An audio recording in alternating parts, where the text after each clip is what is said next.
Oh, some of the best roles I've ever played have just been in 5-minute auditions that no one's ever seen. The amount of times I've gotten in, into my car or on the train after an audition and just like wanted to scream or screamed or even cried at times. I was just like, but it's good. I mean, hearing no that many times really, it builds you a skin that puts you ready to take on anything in the world. You know what I loved about Mr. Robot is that it read like a play. From the beginning, I was immersed in it, and then there were so many layers to this character. I was like, this guy's a gift for an act. That's like, it's that thing I call the Joker in the hand.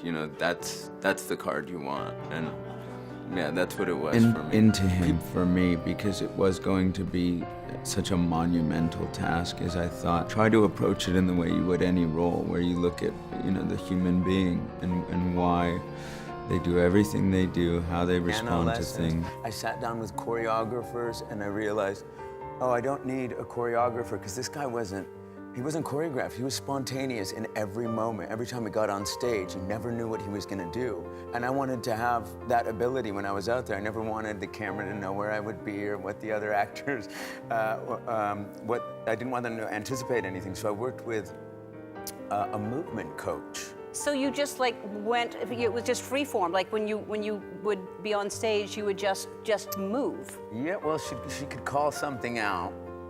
I'll show you. Okay. Yeah. I'd like to see it. Okay. Well, she could be, she'd go, okay, well, like, say you have a bubble bath streaming down your back. And I'd be like, okay. And then she'd go, now giraffe it. I'd be like, and she'd go, now serve me some spaghetti. And it'd be little things like that. Wow. Yeah. And then we'd start to put it together into a sequence of moves. And so doing the research and talking to Brian May and Roger Taylor, you're truly meeting rock stars. And then rock stars who are going to, in my mind, judge every different nuance of me, not only playing Freddie Mercury, but me as Rami Malek. It's an immediacy for me to get his voice. When you just kind of fall in love with someone and you start picking up on things almost immediately. If I really get along with someone, I'll start just kind of taking little bits. I mean, his family is Parsi and spoke Gujarati, and he got sent to boarding school, so he has this posh thing on top of it. But there's a hint of kind of an Indian accent underneath it all. He says something like, this song is only dedicated to beautiful people here tonight. And you can hear it, only dedicated to beautiful people here tonight.